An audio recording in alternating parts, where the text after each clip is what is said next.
எல்லாம் சிவனடியே, அதை அறிந்தவர் புரிந்தவர் எவரில்லையே. இந்த பிரம்மமுமே அவன் சூக்ஷமுமே பஞ்சாட்சரமே. விதியது கொடியது உனக்கில்லையே, நீ விளைங்கிடு விளைங்கிடு உனக்குள்ளையே. பூச்சினிலே ஓங்காரமெனும் சிவமந்திரமே சிவரகசியமே.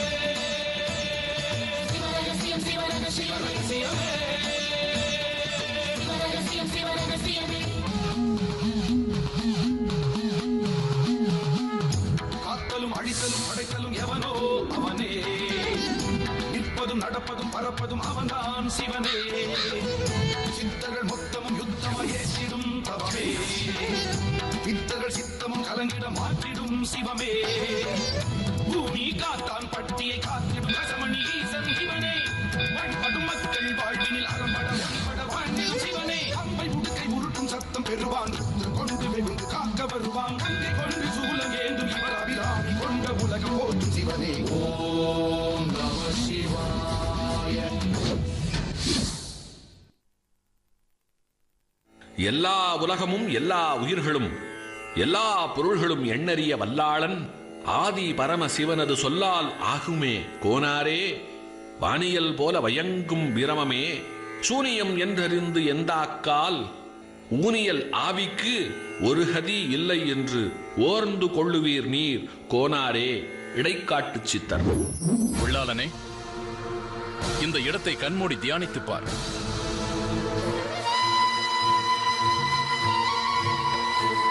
ஓம் வாமதேவாய நமஹ, ஓம் விரூபாட்சாய நமஹ, ஓம் சுத்தாய நமஹ, ஓம் பவாய தேவாய நமஹ, ஓம் சர்வாய தேவாய நமஹ, ஓம் உக்ராய தேவாய நமஹ. நீங்க என்னமோ ஒரு கூடவே பக்கத்துல இருந்து பார்த்த மாதிரி சொல்றீங்களே, போன ஜென்மத்துல நீங்களும் ஒரு கூட இருந்தீங்களா?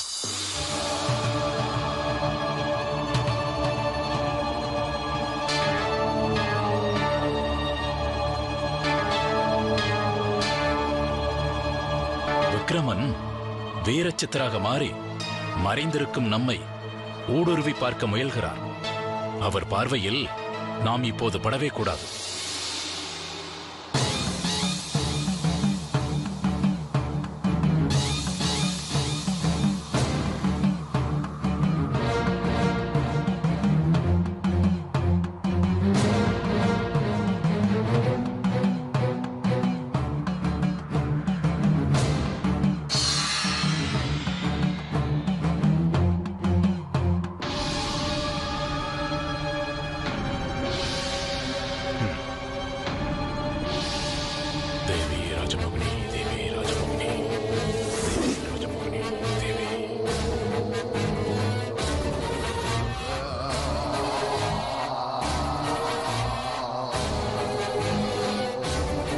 நம்மளை வர வச்சுட்டு யார் இப்படி விளையாட்டு காட்டுறா?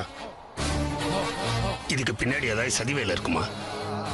என்ன சதியா இருந்தா என்ன? ஈஸ்வரன் அருளும் சித்தர்கள் அருளும் நமக்கு இருக்கும்போது என்ன கவலை?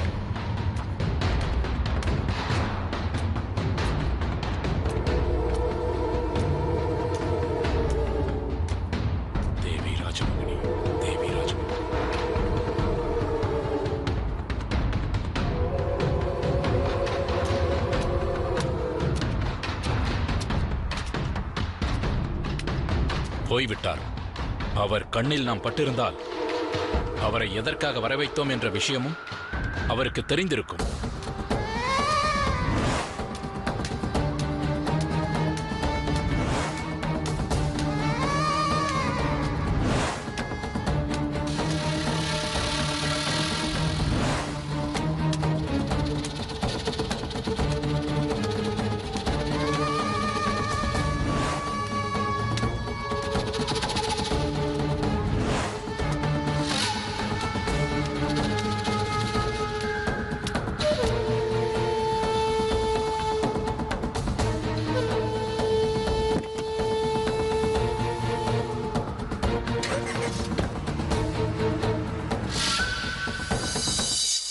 விஜயனே, இப்போது புரிகிறதா உனக்கான கடமைகள் என்னவென்று? பூமி காத்தான் பட்டியை சுற்றியிருக்கும் அஷ்டலிங்கங்களை அடைவதே இனி உன் லட்சியமாக இருக்க வேண்டும். அதை அடைய நான் உனக்கு வழிகாட்டுவேன். குருஜி, ஒரு சந்தேகம். என்ன? இல்ல, போன ஜென்மத்துல மலையாள பிரசன்னம் பார்த்து என் மாப்பிள்ள அதான் சிங்க பூபதிய அஷ்டலிங்கங்களை அடையணும்னு நீங்க தான் சொன்னீங்க. அதை எடுக்க போய் சிங்க பூபதியும் உயிரை விட்டுட்டாரு.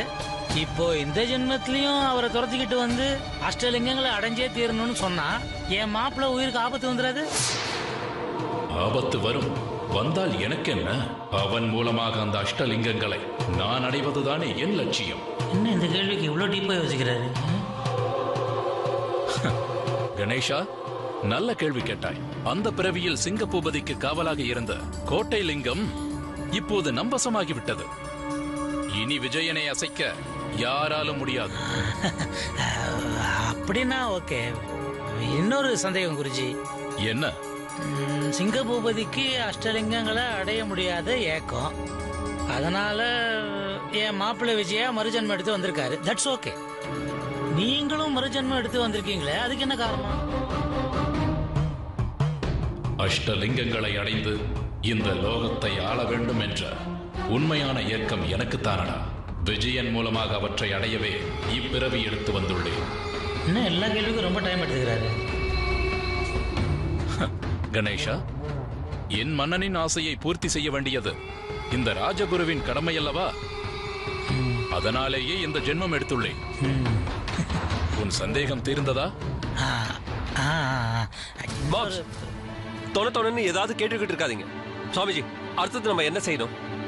உடனே அடுத்தடுத்த வேலைகளை ஆரம்பிக்க முடியாது. அதுக்கான கால நேரம் வரணும். முதலில் நீங்கள் தங்க உங்களுக்கு ஒரு இடம் வேண்டும். எனக்கு என்ன தோணுதுன்னா, அங்கு போய் அலைவதை விட நீங்கள் என் வீட்டில் வந்து தங்கிக்கலாமே. நீங்கள் பக்கத்திலே இருந்தால் நம்ம திட்டங்களை பற்றி பேச ஏதுவாக இருக்கும். இல்ல, உங்க வீட்டுல வந்து தங்குறத பத்தி. Good idea. எனக்கு ஓகே சாமிஜி. சந்தோஷம். கணேசனுக்கு விருப்பமில்லையோ? இல்ல, அப்படியெல்லாம் ஒண்ணு இல்ல. நான் எங்க இருக்கேனோ மாம்ஸ்க்கும் அந்த இடம் ஸ்வர்க்கம் மாதிரி. நம்ம போல சாமிஜி. சொர்க்கம் மாதிரியா? சொல்லுடா. உன் கூட சேர்ந்து லோல் பண்ணணும்னு எந்த எழுதிருக்கு, அதை யார் தடுக்க முடியும்? நானா? ஆசானே, அந்த கோட்டை லிங்கத்தை எடுத்து வா. அது நம்மோடதுதான். சரிங்க ஆசானே.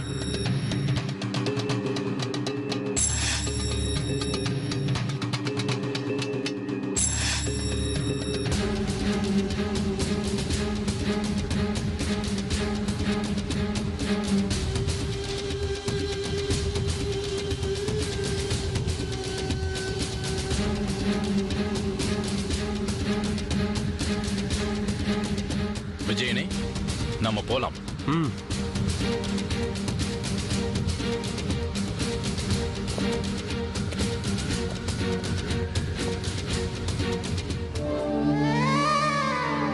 யாரு கூப்பிட்டுருப்பாங்க?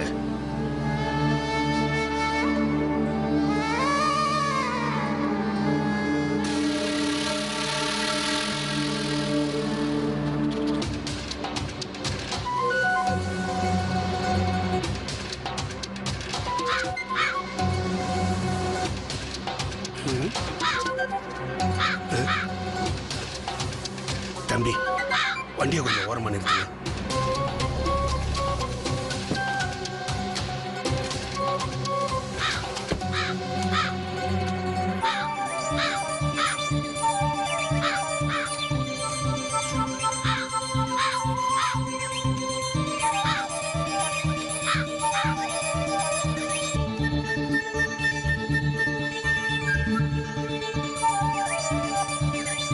வீரசித்தா, யாரை தேடுகிறாய்?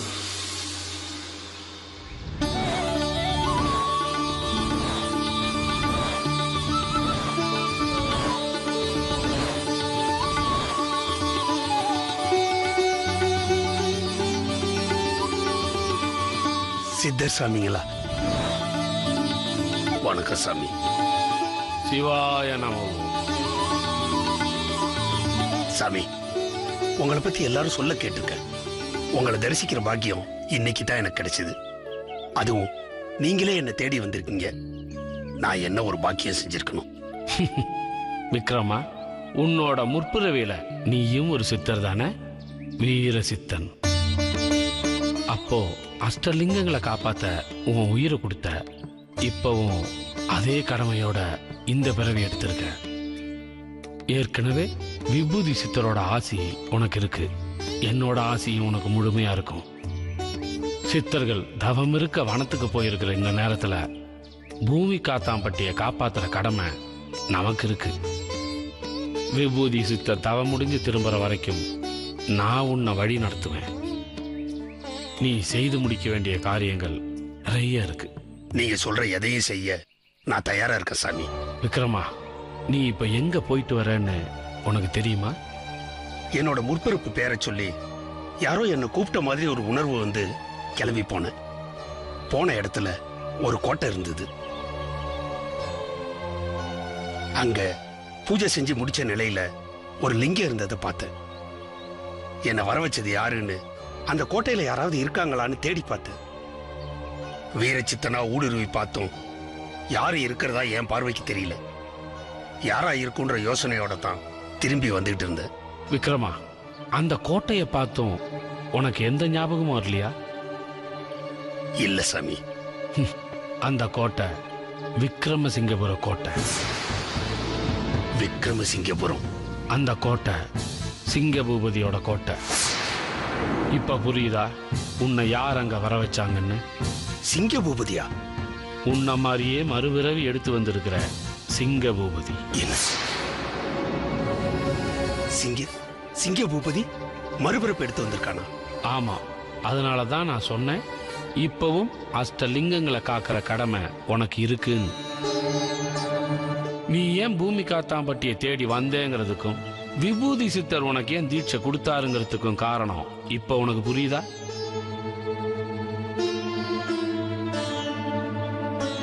சிங்கபூபதி இந்த பிறவியில யாரா பிறப்படுத்து வந்திருக்கான்னு உன்னால யூகிக்க முடியுதா? நீ அவனை ஏற்கனவே பல முறை சந்திச்சும் பேசியும் இருக்கிற. தெரியலையே சாமி. விஜய். விஜயா? விஜய் அவரைத்தான். ஊரை விட்டு துரத்தி அடிக்கப்பட்டவன வழிமறிச்சு நம்பூதிரி அவனோட மறுபிறப்ப அவனுக்கு உணர்த்தி அவனை நம்ப வைக்க மண் மந்திரத்தால அலை தொடர்பை உண்டு பண்ணி உன்னை அந்த கோட்டைக்கு வர வச்சான். ஆனா நீ அவங்கள பாத்திரக்கூடாதுன்னு ராஜமோகினி உதவியோட உன் பார்வையில படாம மறைஞ்சுக்கிட்டாங்க. விஜய் தான் சிங்கபூபதியோட மறுபிறவின்னு உனக்கு தெரியக்கூடாதுன்னு நம்பூதிரி நினைக்கிறான். ஆனா விஜய் மூலமா அஷ்டலிங்கத்தையும் தன்வசப்படுத்தணும்னு அவன் திட்டம் போட்டு போன பிறவியிலும் சிங்கபூபதி கூடவே இருந்து தூண்டி விட்டது அவன்தான். அற்ப புத்தி கொண்டவன் ஈசனையும் சித்தர்களையும் சாதாரணமா எடை போட்டுட்டான். இந்த பிறவியிலையும் நாம அவனுக்கு புத்தி புகட்டணும். விக்ரமா சாமி, சித்தர்கள் வனத்தில் இருக்கிற காலம் சிவராத்திரி பூஜை முடிஞ்சு ஊர் திரும்புற வரைக்கும் நாம அஷ்டலிங்கங்களை காக்கிற கடமையை செய்வோம். அவங்கள நினைச்சு நீ கவலைப்பட வேண்டாம். உனக்கு நான் வழிகாட்டுவேன், வழி நடத்துவேன். சிவாய நமோ. உதவி நீ நினைச்ச மாத்திரத்துல நான் முன்னாடி வருவேன். நீ செய்ய வேண்டிய காரியம்னு நான் நினைச்ச மாத்திரத்துல நீயும் செஞ்சு முடிப்ப. இப்ப நான் கிளம்புறேன்.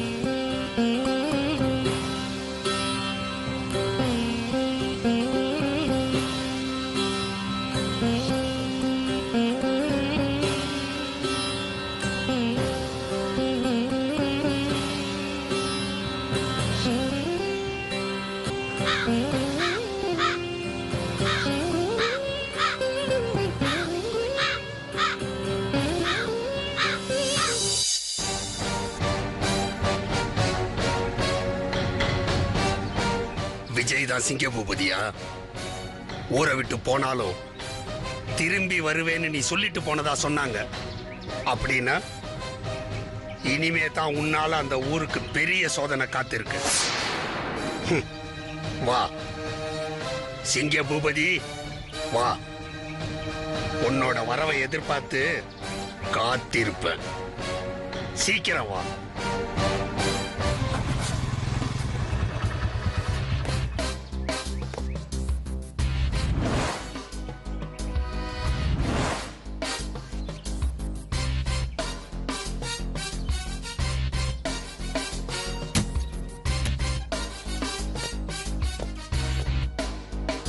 Morning sir.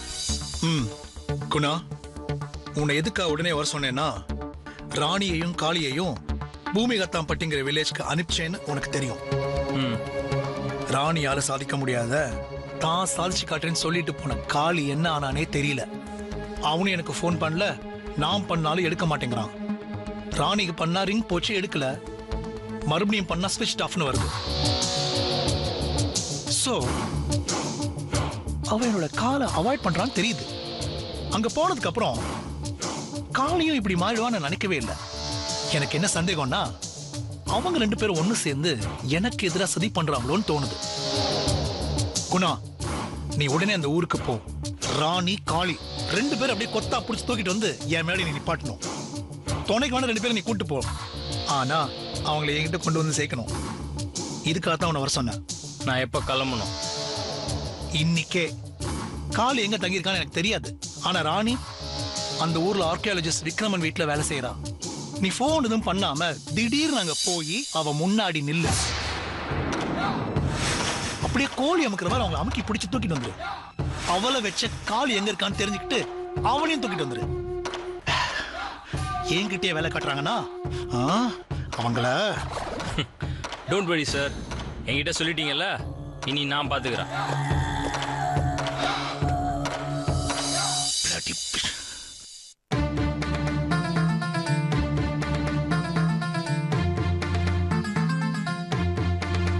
என்ன துணிச்சல் இருந்தா கற்பூரத்தை அணைச்சிட்டு என்னுடைய தீர்ப்புல ஆட்சேபனை இருக்குன்னு சொல்லுவான்.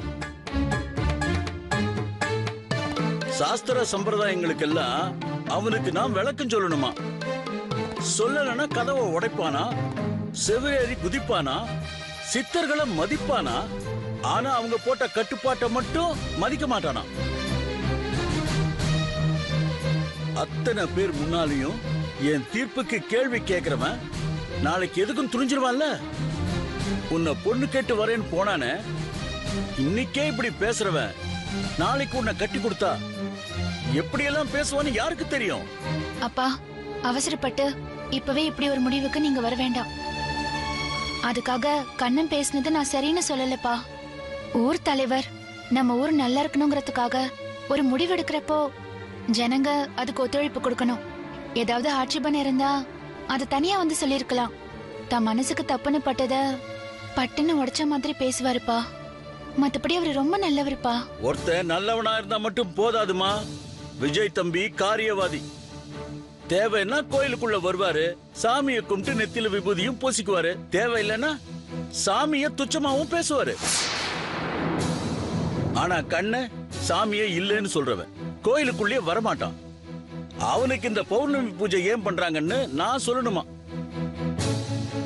சொல்லலைன்னா விஜய் மாதிரி ஆளுங்க பண்ற கோமாளித்தனத்துக்கு ஆதரவு கொடுப்பானா? பஞ்சாயத்துல அத்தனை பேருக்கு முன்னாடி என்ன கேள்வி கேட்பானா? என்ன ஒரு அக்கிரமம்! கடவுள் நம்பிக்கைங்கிறது நிரூபிக்கிற சமாச்சாரம் இல்லம்மா, உணர்றது, நம்புறது. நம்பவே மாட்டேன்னு கண்ணையும் மனசையும் இருக்க மூடிக்கிறவனுக்கு, எகன மகனையா கேள்வி கேட்கிறவனுக்கு எப்படிமா புரிய வைக்க முடியும்? இல்லப்பா, கண்ண விஜய் மாதிரி முரட்டு பிடிவாதம் பிடிக்கிறவர் இல்ல. அவருக்கு சொல்லி புரிய வைக்க முடியும். இல்லம்மா, விஜய் ஒரு தட்டுலன்னா கண்ணனை இன்னொரு தட்டுல வைக்கலாம். 2 பேருமே பிடிவாதக்காரங்க தான். கண்ண நல்ல பையங்கிறத தவிர வேற எந்த விதத்திலையும் என்னால அவனை ஏத்துக்க முடியாதுமா. அப்பா, நான் சொல்றது கேளுங்கப்பா. எதுவும் சொல்ல வேண்டாமா? காதல் உன் கண்ணை மறைக்குது. நாம கடவுளை பயபக்தியா கும்பிடுறவங்க, சித்தர்களை தெய்வங்களா வழிபடுறவங்க. கடவுளே இல்லைன்னு சொல்றவன் நமக்கு சரிப்பட்டு வரமாட்டாமா. அப்படி இருக்கும்போது அவனை எப்படி நான் என் மருமகனா ஏத்துக்க முடியும்? நாளைக்கு ராமண்ணா குத்தம் இல்லாதவர்னு நிரூபணமாயி கண்ணா அவரை கூட்டிக்கிட்டு பொண்ணு கேட்டு வந்தா கூட நான் கல்யாணத்துக்கு ஒத்துக்க மாட்டேமா. நீ அவனை மறந்துடு.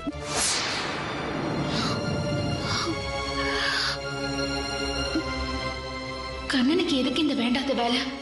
அப்பாவை எதிர்த்துக்கிட்டு விஜய்க்கு ஆதரவா பேச வேண்டிய அவசியம் என்ன வந்துச்சு? கண்ணனை 2ல ஒண்ணு கேட்கணும்.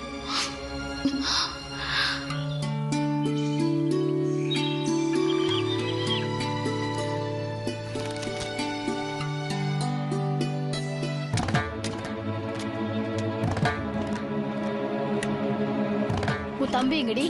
உள்ளதான் இருக்கான். கண்ணா, டே கண்ணா, டே கண்ணா. நேத்து பஞ்சாயத்துல என்ன நடந்தது? என்ன நடந்ததுன்னு கேக்குறல்ல? நீ எதுவும் சொல்லாத, எனக்கு எதுவும் தெரியாது. மளிகை கடை அண்ணாச்சி என்னமா உங்க புள்ள இப்படி பண்ணிட்டான்னு என்கிட்ட சொல்லி வேதனைப்படுறாரு. உனக்கு எதுக்கு இந்த வேண்டாத வேலையெல்லாம்? மா, விஷயம் என்னன்னு சொல்லாம கண்ணனை போட்டு திட்டிட்டு இருக்க. பஞ்சாயத்துல என்னமா நடந்துச்சாம்? சக்கரை தொழிற்சாலை கட்டுறதுக்கு ஒருத்த வந்து அட்டூழியம் பண்ணிட்டு இருக்கான்னு சொன்னேன்ல? ஆமா. அவன் பௌர்ணமி அன்னைக்கு அடிச்ச கூத்துதான் இந்த உலகமே தெரிஞ்சு வச்சிட்டு இருக்க. அப்படிப்பட்டவன பிரசிடென்ட் ஐயா கூப்பிட்டு நீ இந்த ஊரை விட்டு விலைக்கு போ, இல்ல நாங்க இந்த ஊரை விட்டு ஒதுக்கி வச்சிருக்கோம் சொல்லிருக்காரு. அதுக்குள்ள இவன் நடுவுல பூத்து என்ன பண்ணிருக்கா தெரியுமா? நீங்க எந்த காலத்துல இருக்கீங்க? அவரை ஊரை விட்டு போடுறதுக்கும் இந்த ஊரை விட்டு ஒதுக்கி வைக்கிறதுக்கு உங்களுக்கு என்ன உரிமை இருக்குன்னு கேட்டிருக்கான். பிரசிடென்ட் ஐயாவை எதிர்த்து பேசியிருக்கான்.